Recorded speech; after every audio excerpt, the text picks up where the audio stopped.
स्वागत है career consultancy के ऑनलाइन प्लेटफॉर्म पर। कैसे हैं आप लोग? उम्मीद करते हैं अच्छे होंगे, स्वस्थ होंगे। तो आज संविधान के एक नए टॉपिक पर चर्चा किया जाए। हमने पिछले लेक्चर में संविधान से जुड़े या संवैधानिक विकास से जुड़े सभी टॉपिक्स को कवर किया, जिसमें उसकी विशेषता, प्रस्तावना, उसके बाद में अनुसूचियां। अब हम आज के लेक्चर से संविधान के भाग, जो 22 भाग हैं, उस पर चर्चा शुरू करेंगे और एक एक भाग को लेकर के उसमें किस भाग में कितने अनुच्छेद शामिल हैं, उन अनुच्छेदों में क्या क्या चीजें बताई गई हैं, इस पर विस्तार से चर्चा करेंगे। तो अब आपका मूल संविधान यहां से शुरू माना जाएगा, क्योंकि इसके पहले तो एक भूमिका थी, संविधान का एक सामान्य परिचय था। अब संविधान में क्या लिखा गया है, उसके जो विभिन्न भाग हैं, उसमें क्या क्या चीजें शामिल की गई हैं, इस पर हम चर्चा करेंगे। तो आज संविधान के भाग 1 पर हम चर्चा करेंगे। जैसे आप बोर्ड पर देख पा रहे हैं, संविधान का भाग 1, और उसमें जो शामिल कंटेंट है, संघ और उसका राज्य क्षेत्र। जैसे आप देख पा रहे होंगे कि संघ और राज्य क्षेत्र, ये संविधान का भाग 1 है।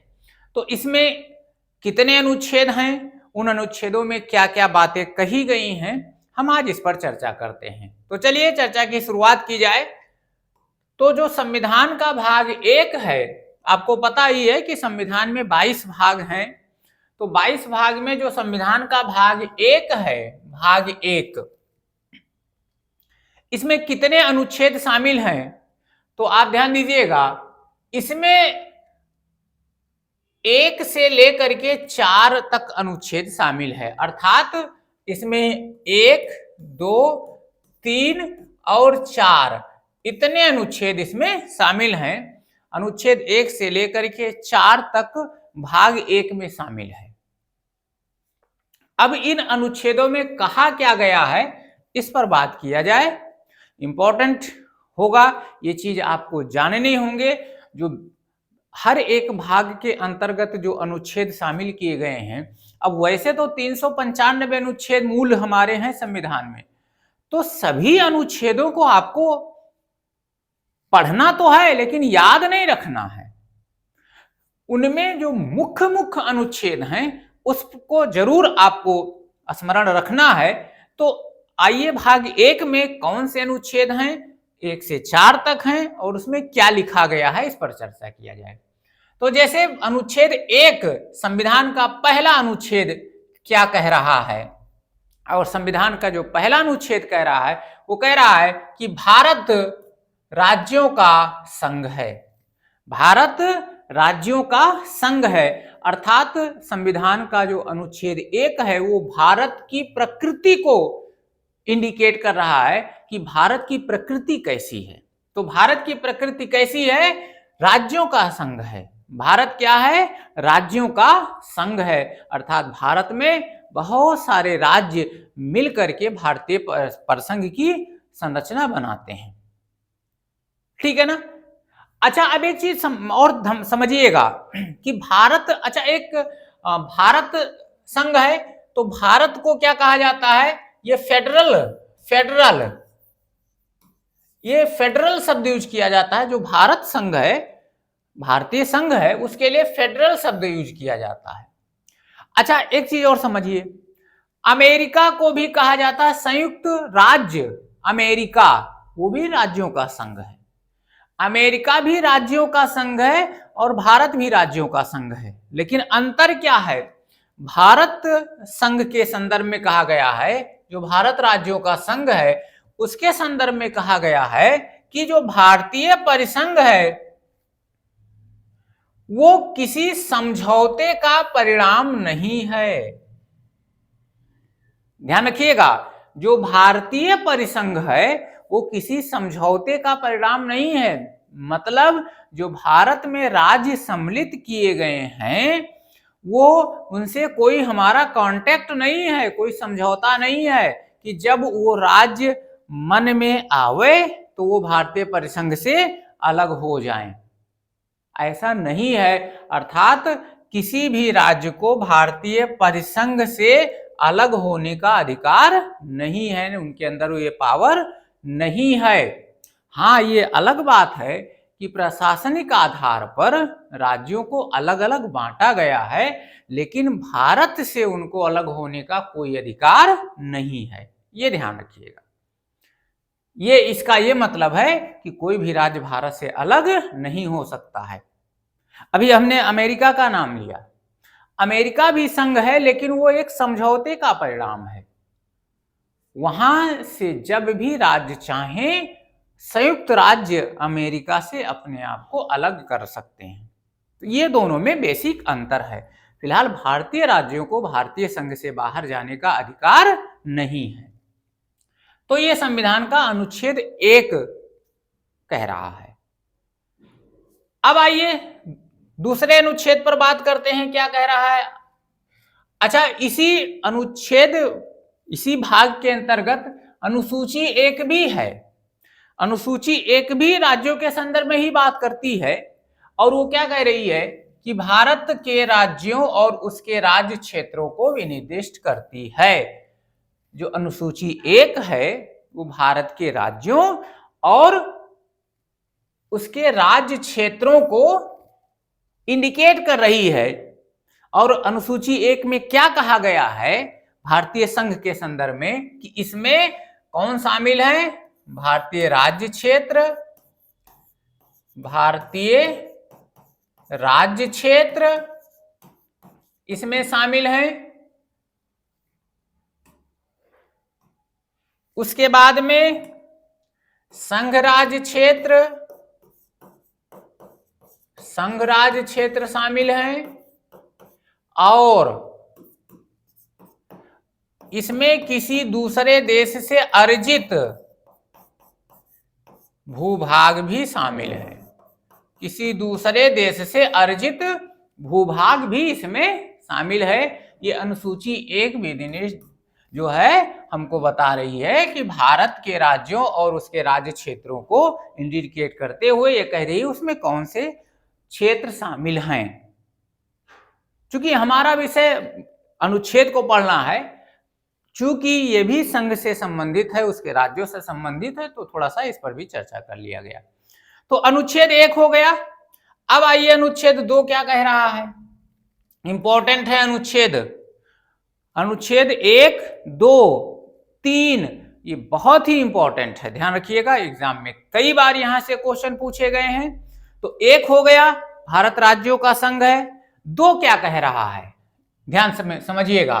अनुच्छेद 2 क्या कहता है कि संसद को, जो भारतीय संसद है, संसद को संघ में, जो आपका राज्यों का संघ है, उस संघ में नए राज्यों को उसमें प्रवेश करा दिया जाए। स्थापना, नए राज्यों का गठन कह सकते हैं, करने के लिए, नए राज्यों के प्रवेश करने के लिए कानून बनाने का अधिकार है। यदि भारतीय संघ में किसी नए राज्य की स्थापना करनी है तो उसके लिए कानून कौन बनाएगा, उसके लिए कानून बनाने का अधिकार किसको दिया गया है, संसद को दिया गया है। उसके लिए कानून बनाने का अधिकार संसद को दिया गया है। ये अनुच्छेद 2 कह रहा है। बहुत महत्वपूर्ण अनुच्छेद है, ये इंपॉर्टेंट अनुच्छेद है। क्यों? क्योंकि एग्जाम में कई आयोग के द्वारा यहां से अनुच्छेद 2 से क्वेश्चन पूछे गए हैं। तो किसी भारतीय परिसंघ में यदि किसी नए राज्य को शामिल किया जाना है तो उसके लिए कानून कौन बना सकता है, तो उसके लिए कानून बनाने का अधिकार किसको दिया गया है, संसद को दिया गया है, अकॉर्डिंग टू आर्टिकल 2। आई चीजें समझ में? चलिए, तो ये अनुच्छेद संख्या 2 हो गई।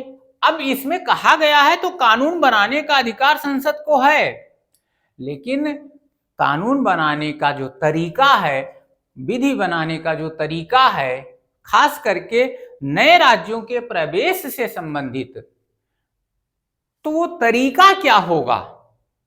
केवल यदि इसी बात को शामिल कर दिया जाए कि कानून बना सकता है संसद, तो उसके तरीके क्या होंगे, इसको भी तो डिफाइन करना जरूरी है कि किस तौर तरीके से संसद कानून बनाएगा और उस कानून के तहत नए राज्यों को भारतीय संघ में शामिल किया जाएगा। तो उसके बारे में क्या कहीं लिखा है, तो हाँ, उसके बारे में जो आपका अनुच्छेद 3 है उस पर बात करते हैं। तो अनुच्छेद 3 क्या कह रहा है कि संसद, ध्यान दीजिएगा, साधारण बहुमत से, संसद क्या है, साधारण बहुमत से किसी नए राज्य के गठन, यदि कोई नया राज्य बनाना चाहता है संसद, तो किस बहुमत से, साधारण बहुमत से किसी नए राज्य के गठन तथा किसी वर्तमान राज्य के क्षेत्र, सीमा या नाम में परिवर्तन कर सकती है। क्योंकि गठन का अधिकार तो 2 में दिया गया है, लेकिन कैसे कर सकती है इसको और ज्यादा क्लियर किया गया है अनुच्छेद संख्या 3 में। और क्या कहा गया है कि संसद साधारण बहुमत से, अब ये साधारण बहुमत क्या होता है भाई, साधारण बहुमत, ध्यान दीजिएगा, चूंकि कानून बनाने के लिए कई प्रक्रिया अपनाई जाती है। एक है साधारण बहुमत, दूसरा है विशेष बहुमत, विशेष बहुमत, और तीसरा तरीका है विशेष बहुमत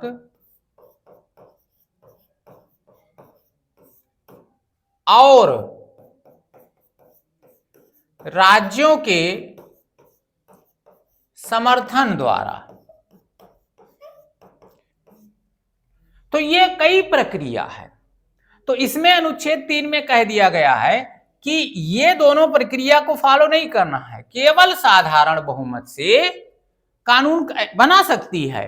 अब साधारण बहुमत में होता क्या है, साधारण बहुमत में संसद के दोनों सदनों में, जो संसद के सदन है लोकसभा और राज्यसभा, दोनों सदनों में जितने सदस्य उस समय उपस्थित हैं जब कोई ऐसा प्रस्ताव लाया गया है, मान लिया जाए किसी राज्य के नाम में परिवर्तन का प्रस्ताव लाया गया, और जब यह प्रस्ताव संसद में पेश किया जा रहा है, उस समय जितने भी सदस्य हैं, उस समय जितने भी सदस्य हैं, मान लिया जाए उस समय 200 सदस्य सदन में मौजूद हैं। अब यदि 50% प्लस 1, 50% प्लस 1 मतलब 200 में यदि 101 उस प्रस्ताव के समर्थन में अपना मत व्यक्त कर देते हैं, तो वो प्रस्ताव उस सदन में पारित मान लिया जाता है और यही प्रक्रिया दूसरे सदन में हो जाती है। तो जब केवल उस प्रस्ताव को पारित होने के लिए जितने उस समय मौजूद हैं सदन में, उसका 50% से एक ज्यादा हो गए, तो वो प्रस्ताव पारित मान लिया जाता है। इसी को कहा जाता है साधारण बहुमत। तो संसद यदि राज्य के नाम में,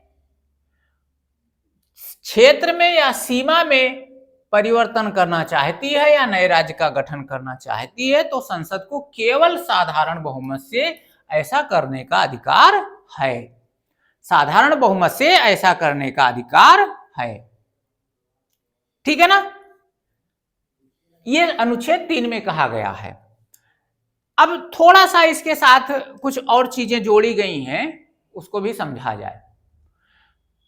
तो ये तो कह दिया कि संसद साधारण बहुमत से कर सकती है, लेकिन ऐसा किसी भी प्रकार का जो विधेयक होगा,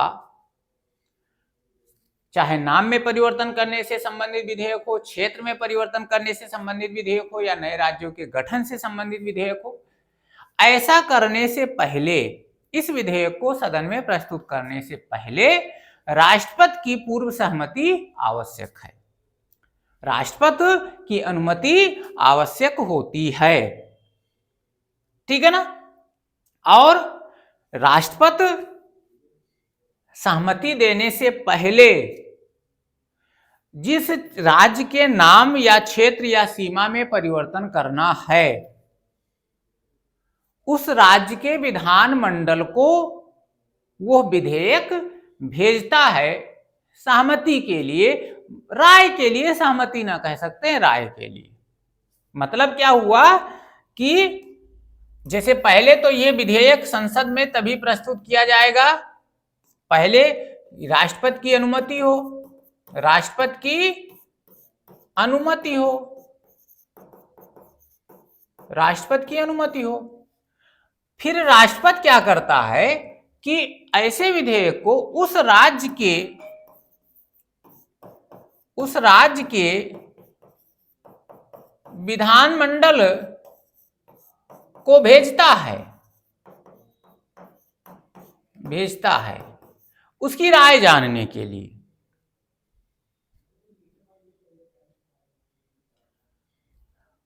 उसकी राय जानने के लिए ऐसा वो करता है, ठीक है ना।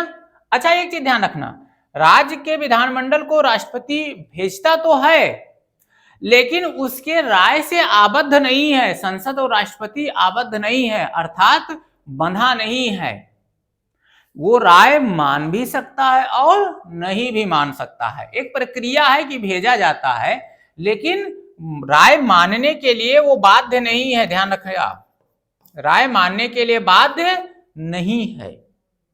और यदि वो राज्य विधानमंडल के पास भेजा जाता है तो जो समय सीमा है, उस समय सीमा के अंदर राज्य के विधानमंडल द्वारा कोई बात नहीं रखी जाती है, उस पर कोई एक्शन नहीं लिया जाता है, कोई प्रक्रिया नहीं की जाती है, तभी वो विधेयक मान लिया जाता है कि राज्य ने वापस कर दिया है या राज्य अपनी सहमति व्यक्त कर दिया है। तो कहने का मतलब एक प्रक्रिया है, बाकी राज्य विधानमंडल का कोई योगदान नहीं है, ठीक है ना। तो ये साधारण बहुमत से ऐसा कर सकती है, ये करना आवश्यक होता है। अब ये जो बातें थी, ये धारा 370 जब तक थी, धारा 370 जब तक थी तब तक ये बातें जम्मू कश्मीर पर लागू नहीं था, ध्यान रखिएगा। ये बातें धारा 370 तक जम्मू कश्मीर राज्य पर लागू नहीं था, क्योंकि जम्मू कश्मीर राज्य के लिए वहां के विधानमंडल की सहमति आवश्यक थी, ठीक है ना। लेकिन जब धारा 370 खत्म हो गया तो फिर इसका कोई मतलब ही नहीं रह गया। तो ये अनुच्छेद 3 के तहत साधारण बहुमत से संसद ऐसा कर सकती है। 2 के द्वारा क्या बताया गया है कि संसद ऐसा कर सकती है, 3 के द्वारा बताया गया है कि संसद ऐसा कैसे कर सकती है। तो 1 हो गया, 2 हो गया और 3 हो गया। आइए अगले अनुच्छेद 4 पर बात करते हैं। क्या कह रहा है अनुच्छेद संख्या 4? क्या कह रहा है? तो अनुच्छेद संख्या 4 क्या कह रहा है कि अनुच्छेद 2 या 3 के अंतर्गत, जैसे 2 के तहत संसद को अधिकार दिया गया है, 3 के तहत कैसे अधिकार बनाएगी कानून, इसके बारे में बात की गई है। तो संसद 2 या 3 के अंतर्गत बनाई गई विधि अनुच्छेद 368 के प्रयोजन के लिए संविधान में संशोधन करने वाली विधि नहीं समझी जाएगी। अनुच्छेद 4 ये क्लियर कर दिया है कि यदि अनुच्छेद 2 या 3 के तहत कोई संसद कानून बनाता है, जैसे नए राज्यों के क्षेत्र में परिवर्तन कर दिया, नाम में परिवर्तन कर दिया, या नए राज्यों की स्थापना कर दिया, तो उसके लिए कानून बना। तो वो जो 2 या 3 के तहत कानून बना है, वो 368 के अंतर्गत संविधान में संशोधन करने वाली विधि नहीं मानी जाएगी। अरे भाई कोई नई प्रक्रिया यदि स्थापित की जाती है तो वो संविधान में जो नहीं है, जो जब संविधान लागू हुआ तो 395 अनुच्छेद में वो चीजें नहीं शामिल है, और बाद में कोई नई प्रक्रिया शामिल की जाती है तो वो संविधान में संशोधन के द्वारा, किसी ना किसी संवैधानिक संशोधन के द्वारा उस प्रक्रिया को शामिल किया जाएगा। लेकिन यदि कोई नाम, क्षेत्र या सीमा में राज्य के परिवर्तन की जाती है तो वो 368 के तहत संवैधानिक संशोधन नहीं माना जाएगा। ये आर्टिकल 4 ने स्पष्ट कर दिया है, अर्थात वो किसी भी प्रकार का संविधान संशोधन नहीं माना जाएगा। चीजें क्लियर हो गई? तो ये आपके 4 अनुच्छेद जो भाग 1 में शामिल थे उसमें क्या क्या चीजें थी। ये एक में फिर से हम एक रिवाइज कर देने, एक में क्या था, भारत राज्यों का संघ है। 2 में क्या है, नए राज्यों के प्रवेश या स्थापना के लिए विधि बनाने का अधिकार संसद को है। तीसरा, साधारण बहुमत से ऐसा होगा। और चौथा, 2 या 3 के तहत यदि कोई बात की जाती है, कानून बनाया जाता है तो वो 368 के तहत संविधान संशोधन नहीं माना जाएगा। ठीक है ना?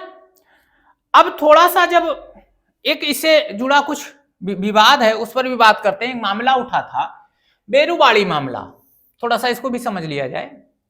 तो बेरुबाड़ी मामले में सर्वोच्च न्यायालय में एक बात रखी गई कि क्या ये जो आपके अनुच्छेद 2 या 3 हैं, अनुच्छेद 2 अथवा 3 के अंतर्गत, यदि खास करके 3 के अंतर्गत यदि संसद कोई ऐसा कानून बना करके भारतीय भूभाग को किसी दूसरे देश को सौंप सकती है।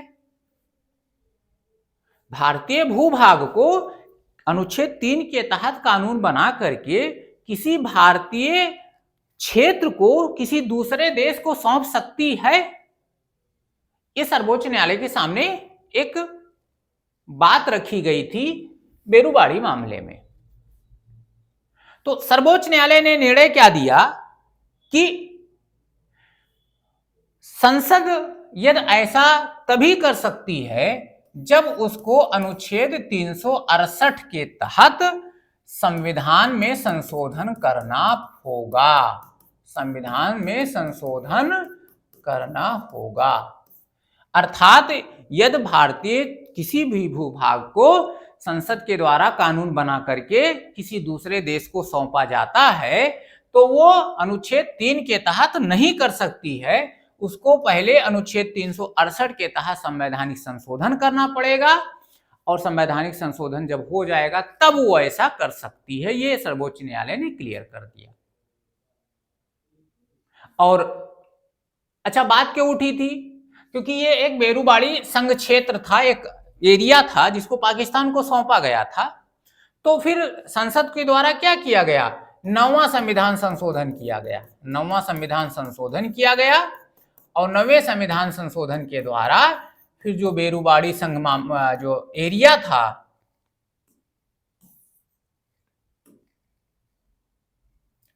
बेरुबाड़ी जो एरिया था उसको पाकिस्तान को सौंपा गया था। तो एक मामला था बेरुबाड़ी मामला। तो ये आपका भाग 1, उसके अंतर्गत शामिल अनुच्छेद 1 से 4। तो उम्मीद करते हैं वीडियो आपको अच्छा लगा होगा, और ये वीडियो अच्छा लगा हो तो लाइक कर दीजिए, शेयर कर दीजिए, चैनल पर नए हैं तो सब्सक्राइब कर लीजिए। ऐसे ही कुछ और वीडियो के साथ मिलते हैं, तब तक के लिए जय हिंद,